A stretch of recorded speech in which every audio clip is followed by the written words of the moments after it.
किया था कि टोटल 7 साइक्रोमेट्रिक प्रॉपर्टीज हैं जो air conditioning processes point of view के हिसाब से इम्पोर्टेंट है। और उसमें से मैंने लास्ट क्लास में 3 प्रॉपर्टीज़ के बारे में डिस्कस किया।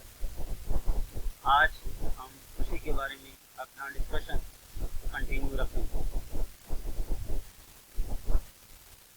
तो जैसे कि मैंने पिछली क्लास में भी आपसे डिस्कस किया था, dry bulb temperature, wet bulb temperature और ड्यू पॉइंट टेम्परेचर, ये जो साइक्रोमेट्रिक प्रॉपर्टीज़ ऐसे थी कि मैंने पिछले लेक्चर में डिस्कस किया था।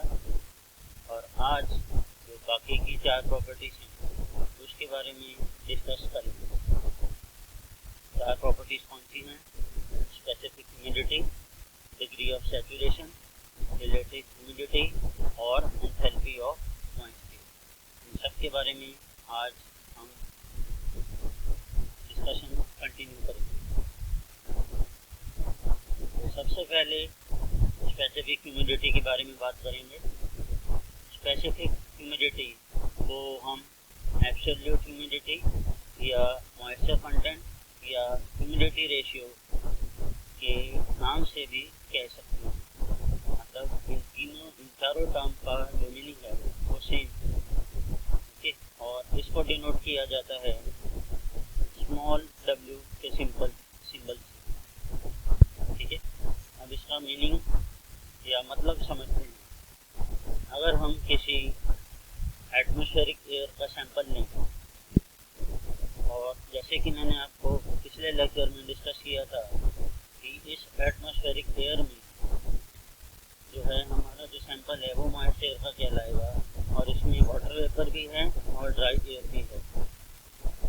अगर आप ये वॉल्यूम लिया है आपने मॉइस्ट एयर का, इसमें mass of water vapour to the mass of dry air निकालोगे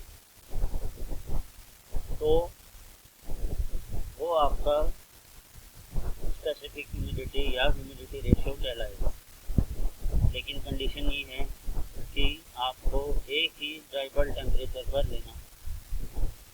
जैसे कि मैं एग्जांपल लेता हूँ कि 35 डिग्री सेल्सियस पर अगर हम एक given volume of moist air लें और सपोज करो उसमें 0.2 kg वाटर वेपर है और 1.8 kg ड्राई एयर है, ओके, तो ये रेशियो आपका स्पेसिफिक ह्यूमिडिटी कहलाएगा। तो स्पेसिफिक ह्यूमिडिटी अगर हम देखें तो इसका फॉर्मूला होता है mv/ma, जहाँ पर mv mass of water vapour है और इसकी यूनिट होती है kg ऑफ वाटर वेपर, और ma जो है वो है मास ऑफ ड्राई एयर और इसकी यूनिट होती है kg of dry air. Okay, तो इस तरह से स्पेसिफिक ह्यूमिडिटी की यूनिट बन जाती है kg ऑफ वाटर वेपर पर kg ऑफ ड्राई एयर। या कई साइक्रोमेट्रिक चार्ट में आप देखोगे तो gram of water vapour divided by kg of dry air भी मेंशन। ठीक है, तो जैसे मैं आपको एग्जांपल ले रहा था कि हमने एक सैंपल लिया जिसमें 0.2 kg वाटर वेपर है और 1.8 kg ड्राई एयर है। तो अगर आप 0.2/1.8 करोगे, यहाँ से जो वैल्यू आएगी W की वो आपका वैल्यू हो जाएगी स्पेसिफिक ह्यूमिडिटी।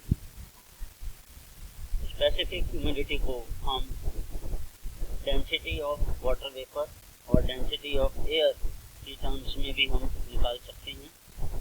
आपको मालूम है मास को हम लिख सकते हैं डेंसिटी इंटू वॉल्यूम।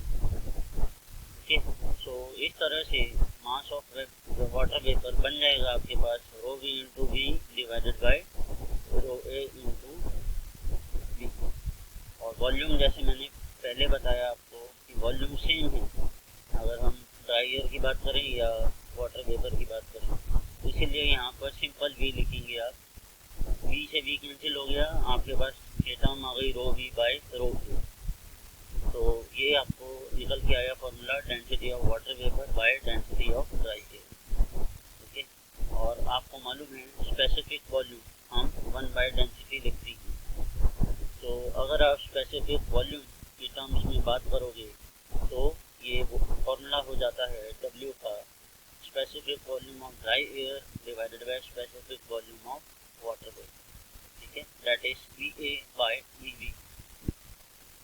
ओके, अब जैसे मैंने पिछली क्लास में आपसे डिस्कस किया था कि ड्राई एयर और वाटर वेपर दोनों के दोनों लो प्रेशर पर परफेक्ट गैस की तरह काम करते हैं।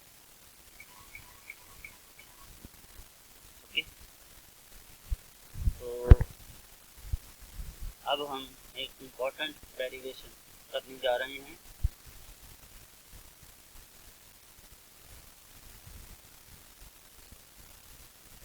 ठीक है, जैसे कि पिछली स्लाइड में मैंने लिखा था ड्राई एयर के लिए हम लिख सकते हैं PAVA is equal to MARATA, ठीक है, क्योंकि हमने ड्राई एयर को परफेक्ट गैस की तरह ट्रीट करा है और सिमिलरली वाटर वेपर भी हमारा परफेक्ट गैस है। ठीक है, इसको भी हम लिख सकते हैं PVVB is equal to MVRVTV। ठीक है, अगर आप लेफ्ट हैंड साइड में वाटर वेपर की जो PVVB डिवाइड बाय PAVA इसको डिवाइड करोगे तो आपके पास PVVB by PAVA is equal to MVME into RVRA multiply by TVTA। ठीक है, अब यहाँ पर आपके पास volume of water vapour by volume of air ये कैंसिल हो गया, क्योंकि हमने लास्ट स्लाइड में भी डिस्कस किया है कि ये दोनों वॉल्यूम सेम हैं, तो ये कैंसिल हो गए। ठीक है, और उसके बाद टेम्परेचर भी हमने डिस्कस किया था लास्ट स्लाइड में कि ड्राई बल्ब टेम्परेचर दोनों का सेम है, तो इसीलिए वाटर वेपर और ड्राई एयर दोनों का टेम्परेचर कैंसिल हो गया। तो हमारे पास यहाँ पे फॉर्मूला आ जाता है PV by PA equal to MV by MA into RV by RA।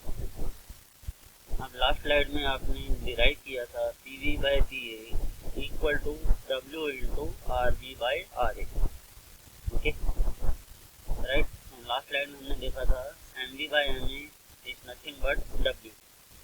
ठीक है, तो यहाँ से आपके पास सिंप्लीफाई हो गया ये PV by PA is equal to W into RV by RA।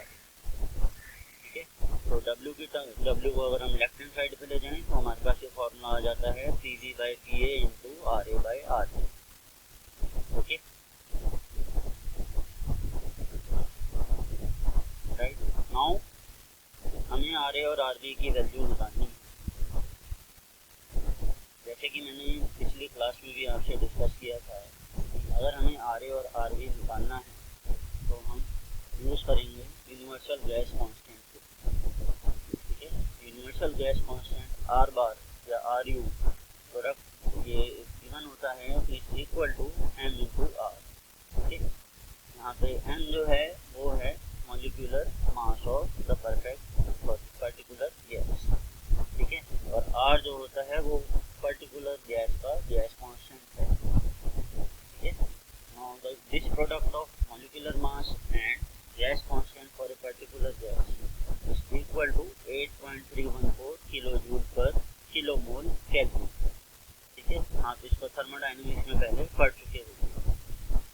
ठीक है, अब हमें मॉलिक्यूलर मास ऑफ एयर मालूम है 28.966 होता है, मैं इसको पिछले लेक्चर्स में डिस्कस कर चुका हूँ। इसी तरीके से molecular mass of water vapour 18.016 होता है। ठीक है, अगर आप इसकी वैल्यू फाइंड आउट करोगे, इसकी हेल्प से अगर आप गैस कांस्टेंट निकालोगे तो गैस कांस्टेंट ऑफ एयर बन जाएगा आपका, जो वैल्यू निकल के आएगी वो आएगी 287 okay joule per kilomole kelvin. Okay, sorry joule per kg kelvin, right. इसी तरीके से आपके पास gas constant for water vapour निकल के आएगा 461 okay joules per kg kelvin. ठीक है, तो अब हम उस रिलेशन जो हमने लास्ट स्लाइड में डिस्कस किया था उसको और फर्दर सिंप्लीफाई कर सकते हैं। ठीक है, तो यहाँ पर आप देखोगे तो W is equal to PV by PA multiply by, अगर आप पिछले स्लाइड में देखोगे तो हमारे पास क्या रिलेशन था, W is equal to PV by PA into RA by R। ठीक है, अब हम यहाँ पर क्या कर रहे हैं, हमने R A by R B की जगह R bar by 28.966 divided by R bar by 18.016 value रखा। ठीक है, तो यहाँ से देखोगे आर बार से आर बार कैंसिल हो गया। ठीक है, और इसको जब सॉल्व करोगे रिमेनिंग टर्म्स को, तो आपके पास फाइनली फॉर्मूला निकल के आता है स्पेसिफिक ह्यूमिडिटी का, W is equal to 0.622 PV by PA। Okay, this is a very important relation of the site specific humidity। Okay, now ये जो टर्म है आपकी W is equal to 0.622 PV by PA, इसको हम PA की जगह हम P माइनस PV भी लिख सकते हैं। कैसे? हमें मालूम है कि प्रीवियस लेक्चर हमने डिस्कस किया था टोटल जो एटमॉस्फेरिक प्रेशर है, okay, this is equal to partial pressure of dry air plus partial pressure of water vapour. Okay, so from this we have PA is equal to P minus PV। ठीक है, right. सो ये हमारे पास finally निकल के आता है relation आपके पास W is equal to 0.622 into PV by P minus PV। ठीक है, अब यहाँ पर देखोगे हमारे पास जो रिलेशन निकल के आया वो किसकी टर्म्स में आया, PV और P की टर्म्स में हमारे पास एक फाइनल रिलेशन निकल के आ जाता है।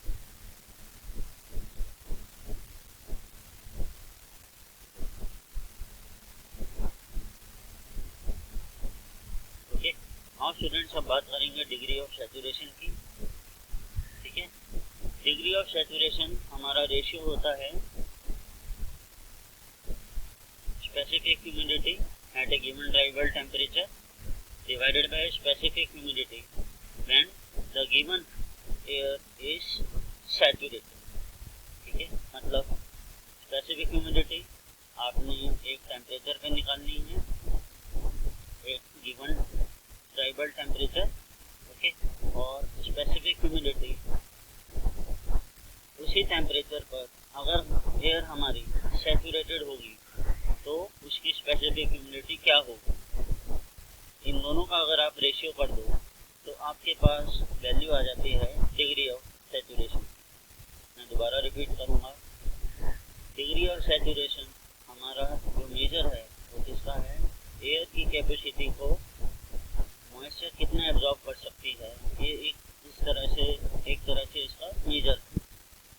ठीक है, और अगर हम इसको कैलकुलेट करना चाहें तो हमें क्या करना पड़ेगा, ड्राई एयर का एक सैंपल लेंगे हम एटमॉस्फेयर से। ठीक है, उसमें देखेंगे कि मॉइस्चर कितना है उसमें। ठीक है, और अगर हम कंसिडर करें कि उसी ड्राई बल्ब टेम्परेचर पर सैचुरेटेड एयर में कितना वाटर वेपर होना चाहिए, ठीक है, then we will calculate the specific humidity at these two condition. ठीक है, तो ये निकालोगे तो आपके पास आ जाएगा W बाय WS। ठीक है, तो इसको सब्स्टिट्यूट करना है, W कैसे निकालना है मैंने लास्ट स्लाइड में डिस्कस किया, 0.622 PV by P minus PV। ठीक है, और जब एयर हमारी सैचुरेटेड होती है तो हम PV की जगह PS सब्स्टिट्यूट कर देते हैं, और PS क्या है, partial pressure of water vapour when the air is fully saturated. ठीक है, तो इस तरह से आपके पास ये डिग्री ऑफ सैचुरेशन का फॉर्मूला आ गया। ठीक है, और इसकी वैल्यू जो होती है डिग्री ऑफ सैचुरेशन की यानी U की, ये 0 से लेके 1 के बीच में वेरी करती है। बाकी की प्रॉपर्टीज के बारे में नेक्स्ट लेक्चर में डिस्कस करेंगे।